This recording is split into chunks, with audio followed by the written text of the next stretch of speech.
Hello everyone. This is a video I've been thinking of doing for some time, and it's kind of like a love letter to nobody here.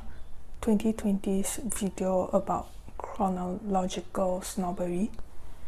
So she spoke about the wild unknown, which I will be showing later as well, coming onto the scene in around 2012, and that made a lot of indie decks mainstream and the like. Anarchist videos are always very thought-provoking, and I am a simple-minded person, so the only thing I can make a love letter to is to show how my tarot journey has changed before and after the wild unknown. Because of my age, I started looking at tarot at around 2005, the year 2005, and I stopped in 2010, and I took back the practice in 2017. So it's not like the appearance of the wild unknown has directly changed my practice or anything, but certainly its appearance on the mainstream tarot community has in fact deepened my practice. So what you have seeing on this right now, in front of you right now, is the decks, kind of like my first decks. The vertical tarot itself is, I only purchased it in maybe about 2019, but I knew of its existence before 2012, around 2009, when I was busy reading Neil Gaiman's The Sandman series, and I fell in love with Dave McKean's art. So I was looking on the internet for his art and saw that there's a tarot deck. So I knew of his this deck before that. So, but that's not the point I'm making right now. So around 2005, because of my age, I do not have much access to internet like the children nowadays. So all I've been getting from about tarot practices are through books, and very surprisingly, my school library, they has a lot of this kind of books, so I borrowed them and read them very avidly. I know that there's I knew of the existence of the Rider-Waite-Smith deck before while I was reading the book as well, because after all, it's kind of like the father of all modern decks. But I wasn't very impressed with the kind of art. It actually scares me in some way, because it's like, so the lines are very thick, the colors are very gaudy, and yeah, I just cannot find a love for it. And the Marseille's decks actually did scare me a lot too, because of the way they are depicted. They are very in the same fashion as the Rider-Waite-Smith as well. It's very the lines are very thick and the colors are very primary, so to speak. So I wasn't aware of what kind of decks are suitable for me then. And in Singapore that time, cause I'm as you can tell from my previous videos and all that, I'm kind of pretty much interested in anime. And so we have, in Singapore, there was a now defunct store brand called Comics Connection, and in there they stock quite a lot of comics, but also merchandise as well. So the tarot, the different kind of tarot that I knew of then was decks of cards that did not have really good cardstock, having scenes of anime printed onto it, and just below at the bottom you have the Chinese titles of the tarot written in them. So I wasn't really very impressed by it as well, because to me it's just having scenes of anime and conveniently putting on a title and don't talk much about the cards and their meanings. So around 2005 or 2006, I saw this in Comics Connection, and for the first time I felt that this is probably a tarot deck that I can consider, because it is very different and the art looks very pretty. But back then I was very young and I didn't even think of asking the person to maybe let me have browse through the copy, or even if I did, I feel like they might not want us to do that. So I just buy this deck on a whim. Even the shop owner didn't know what was inside, so when I was paying for this deck, she asked if she could look into it as well, and I said yeah, sure, fine. So I got the deck itself, the book, and also the blowout, the original illustrations. Yeah, but I was also a bit disappointed because I didn't know that it's a artist collaboration deck, much like the Ostara Tarot. So you have got very different styles.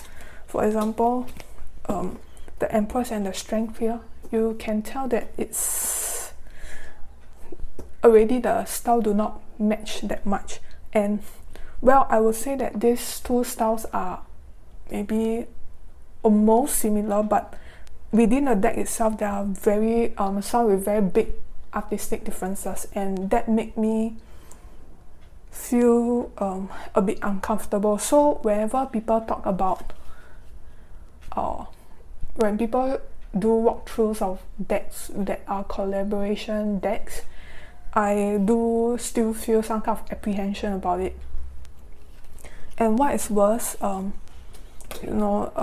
can see right now here what kind of a minor that it has. So it's kind of like a peepish deck.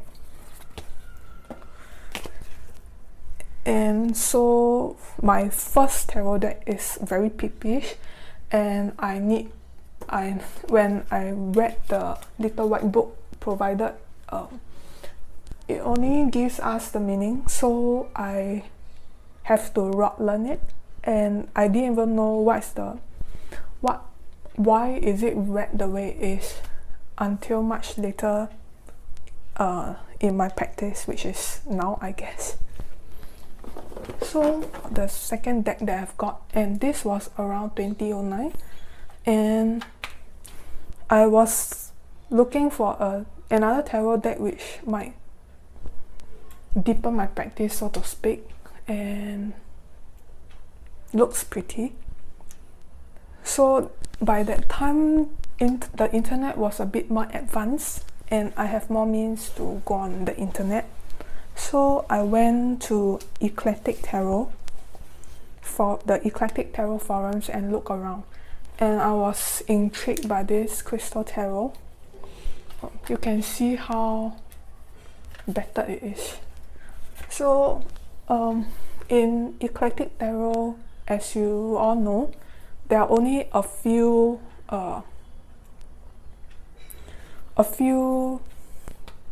cards that are being shown, And also I believe that by then there was YouTube as well, but I didn't even think to look online to at YouTube like now when you can look at walkthroughs. So I just like a few pictures, for example the temperance, and it's not here, so the strength cut was also what I fell in love with. And because then I also did not have the means to buy things from online, like credit cards and all that, so I got my friend to buy it for me. And when it came, well, I was a bit more, I liked the art a bit more this time. Very soft but also rich at the same time, and it's a bit abstract. But I didn't notice that it is also another kind of peat deck, but which is another system on its own. And until now, if you ask me to read with this deck, I'm still not very confident enough to read, you know. The little white book did not help at all. So the second time, my second time buying a deck ended up in another system that I did not understand very well. So you can say that I'm a bit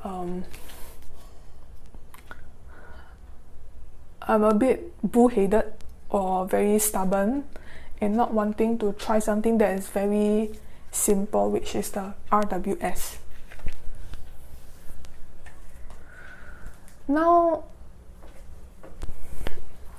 as I mentioned just now, I knew of this deck, but I wasn't able to get it until maybe last year or the year before. I cannot remember.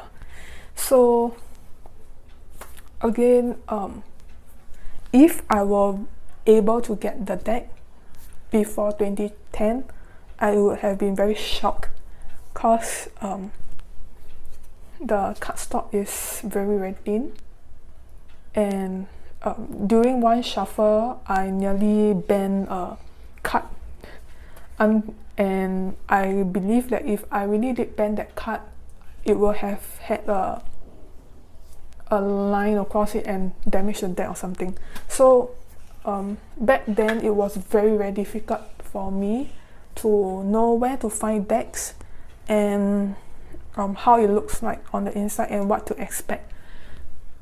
If I mean, now I know that the cardstock is going to be very thin, and you know, but I know that I love the art within this deck itself, so it isn't very it's not quite a big heart pain as I expect.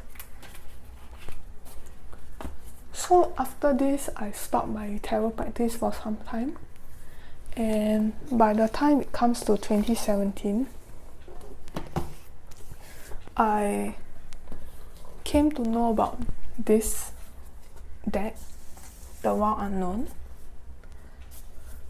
because somehow I got an interest in wanting to get back to my tarot practice, and now I have a lot of means to do things. So I'm able to go on YouTube, and for luck, I try typing out some tarot keywords, and of course one of the first one to come out has something to do with the Wild Unknown. And when I saw the art, the walkthrough, I was very surprised, because I didn't know that there are people doing walkthrough videos now, and it is very comprehensive, and you can see every card, and you can hear what the people feel about the decks. I like hearing what people feel about decks, because as I said earlier, I'm a very simple-minded person, and I don't usually have much opinions of myself from myself. So in hearing people's opinion about the deck, I have an idea what it means to them and what it might mean to me. So after seeing the video, I looked online at Pinterest, and I saw a lot of art, you know, like the Wild Unknown arts, and I was thinking, well, it seems like tarot is being more accepted nowadays, and there are really many choices for me to look at, and there are really a lot of shops that I can consider. Now, by then, Comics Connection has already disappeared, but I was able to go to another local bookshop, Kinokuniya, and I saw some decks over there. Not some, no, it's actually a shelf on its own.